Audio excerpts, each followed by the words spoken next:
Hi YouTube, welcome back to the channel. Today I'm dropping some serious knowledge on how I bought not one, but two properties at the age of 21. Yeah, you heard that right. If you're thinking that's impossible or only for millionaires, stick around because I'm gonna break it down for you.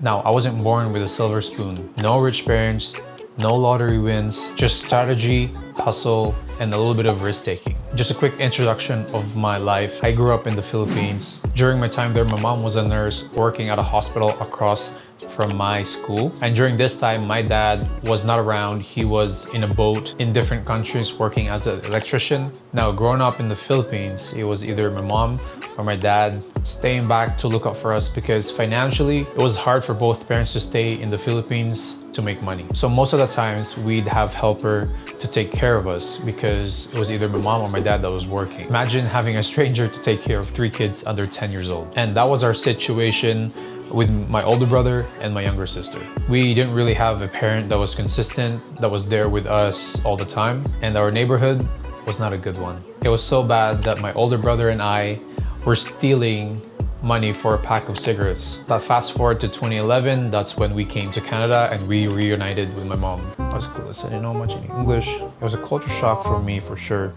And during this time, I was clueless. I definitely felt like I was left out because my English wasn't so good. It was a culture shock for me for sure. The house that our family of 5 stayed in the first year of Canada was a 1-bedroom apartment. And during this time, it felt like our whole family restarted financially. Like we financially struggled when we first came here in Canada. That at grade 8, I started working at Tim Hortons. Even though it was a part-time, it was still money to us. Without further ado, I'm gonna show you exactly how I made it happen. Our step 1 is mindset and planning. So after high school, I started working at Dairy Queen 9 to 5, Monday to Friday. I eventually quit the job after a year of working there, and I went to try working on a different field. I went on from working to warehouses, fast food, restaurants, and I eventually found a job that I really like and I earned more compared to my other jobs, which was in the healthcare industry. And this was around 2017, and this was a year after I graduated from high school. I was working full-time and I was saving the money because in the year 2018, I backpacked Philippines for 3 months. And after I came back from my trip to the Philippines,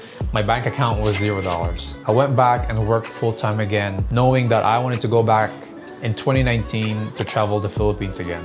I worked hard for 9 months, saving my money, and right after I came back from my trip, my bank account was again $0 and with some credit debt. Around November 2019, that's when I realized that there has to be more than working 9 to 5, and this is when I had to completely change my mindset. And during this time, I was working 2 jobs that paid good money, but I wanted more. And so during that time, I was watching videos on the internet on how to make money. And back then, dropshipping was so popular. I did try it, but it didn't work out. And this is when I stumbled upon a video about real estate investing. I watched one video about real estate investing and it made so much sense to me. I then started educating myself, reading books, watching YouTube videos, and that's how I was able to know the fundamentals of real estate investing. And then for step 2, it is saving and budgeting your money.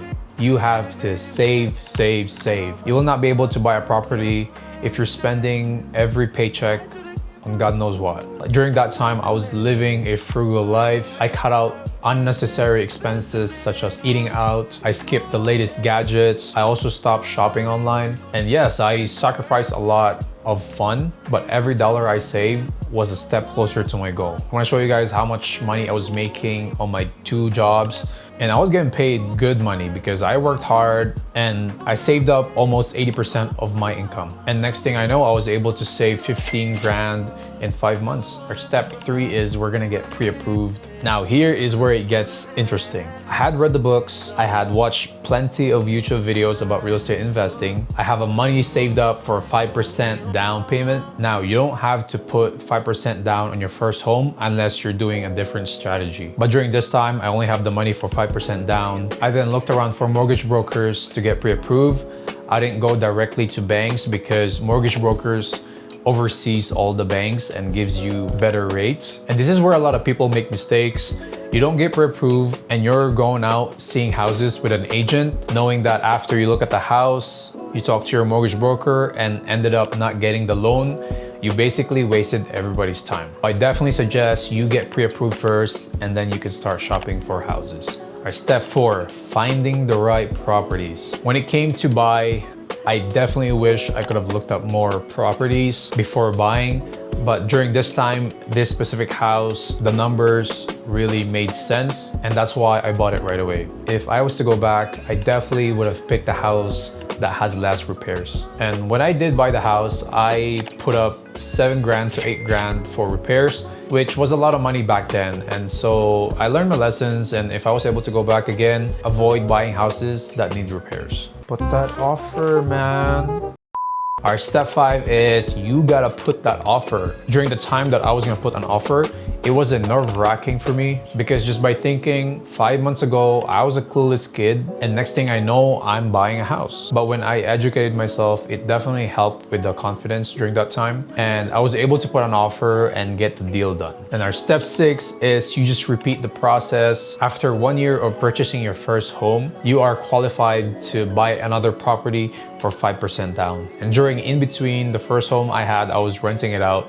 And so I was able to save 30 grand. And that's when I was able to buy my second property. And this process of me buying my second house was not an easy experience. I talked to almost every banks and every mortgage brokers that was in my town, and they all refused to give me another loan because the second house that I was going to buy was almost about $500,000. After months of going back and forth with the mortgage brokers and the banks, I was able to get another loan from a bank for 1.87 interest rate. During that time, 1.87 was still competitive compared to today. But for me, I felt like it was a win-win situation and I didn't have any choice. So I just took the loan and I was able to buy my second home.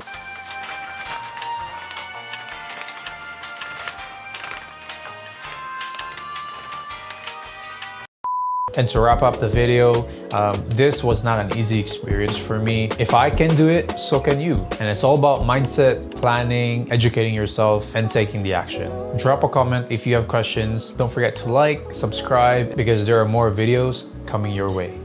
Good night. Can I tell you something?